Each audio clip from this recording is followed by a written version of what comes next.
आजच्या काळात प्रसिद्धी मिळवण्यासाठी माणसं सोशल मीडियावर धडपडत असतात.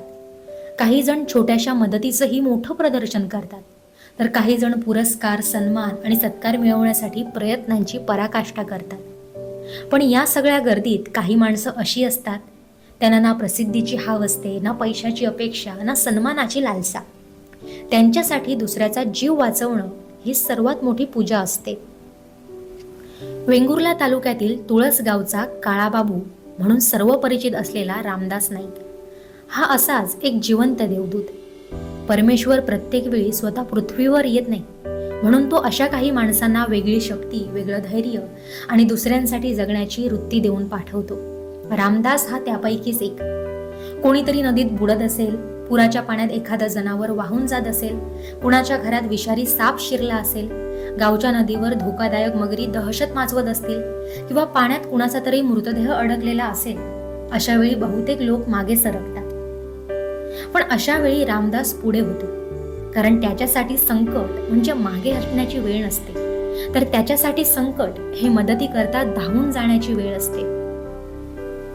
काही वर्षांपूर्वी तुळस नदीत 3 तरुण बुडत असताना शेकडो डोळे हे दृश्य पाहत होते. पण जीव धोक्यात घालून पाण्यात उडी मारणारा एकच माणूस होता, तो म्हणजे रामदास. त्याने निडरपणे जीवाची पर्वा न करता तिघांनाही मृत्यूच्या दाढेतून बाहेर काढलं. त्या दिवशी तिघांचे प्राण वाचले. पण ज्याने प्राण वाचवले त्या देवदूताचा सन्मान मात्र कोणीच केला नाही. आजपर्यंत रामदासने अनेक बुडणाऱ्या व्यक्तींना जीवनदान दिले. पुराच्या पाण्यात अडकलेली गायी, बैल, रेडे, कुत्री त्याने वाचवलेत. गावात दहशत माजवणाऱ्या या मगरी जिवंत पकडल्यात. महाकाय अजगरांना कोणतीही इजा न करता सुरक्षित पकडून वनविभागाच्या ताब्यात दिलंय. विषारी साप पकडताना त्याला 3 वेळा सर्पदंश झाला. तो मृत्यूच्या उंबरठ्यावर जाऊन परत आला, पण त्याच्या सेवाभावात कधीच कमी पडली नाही. हे धैर्य विकत मिळत नाही, ही ताकद व्यायामशाळेत तयार होत नाही, ही वृत्ती फक्त माणुसकीतून जन्माला येते. रामदास आजही शेतात राबतो, ट्रॅक्टर चालवतो, समुद्रात मजुरी करतो, स्वतःच्या कष्टांवर संसार चालवतो, दुसऱ्यांच्या जीवासाठी धावून जातो, पण मोबदला काहीच मागत नाही. त्याची एवढीच अपेक्षा आहे, माझ्या कामाचा आदर करा, मला संकटात असलेल्या लोकांसाठी उपयोगी पडू द्या. आज समाजात अनेक पुरस्कार वाटले जातात. अनेकदा पुरस्कारांचा खरा हक्कदार बाजूला राहतो.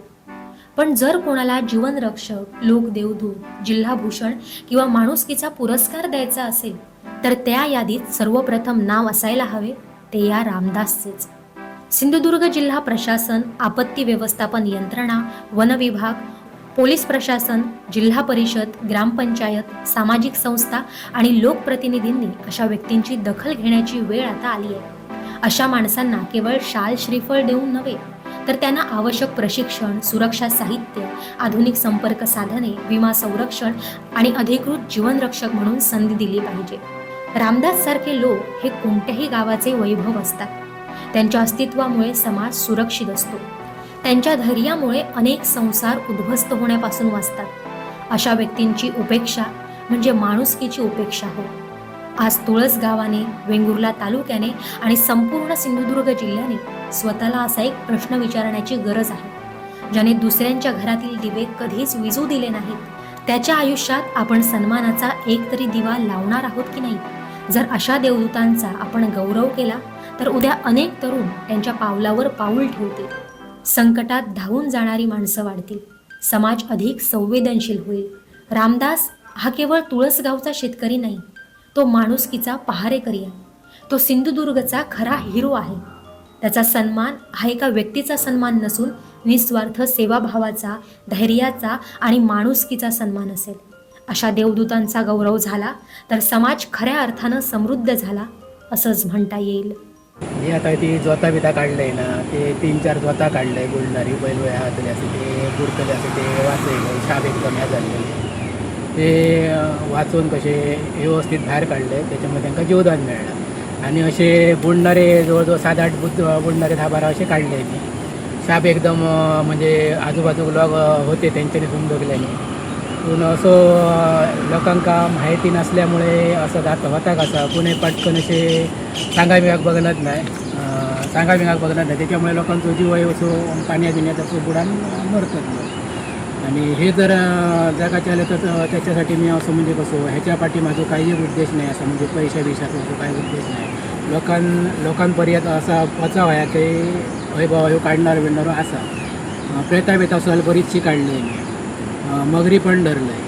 पण ते असे कोणापर्यंत समाजनात नाही ना, त्याच्यामुळे लोक सांगायचो काही विषय येणार नाही. ह्या जर लोकांपर्यंत जर समाजला ना तर ते लोक कसे आता येमुरल्याक आता नाही म्हटल्या तरी अर्धो तास एक समुद्रात एका बंदराच्या थंयसर बुडा होतो, अर्धो तास होतो, पूर्ण अर्धो तास वर होतो. पूण एक कोण थंयसर उतराक नाही आणि काडूंक नाही.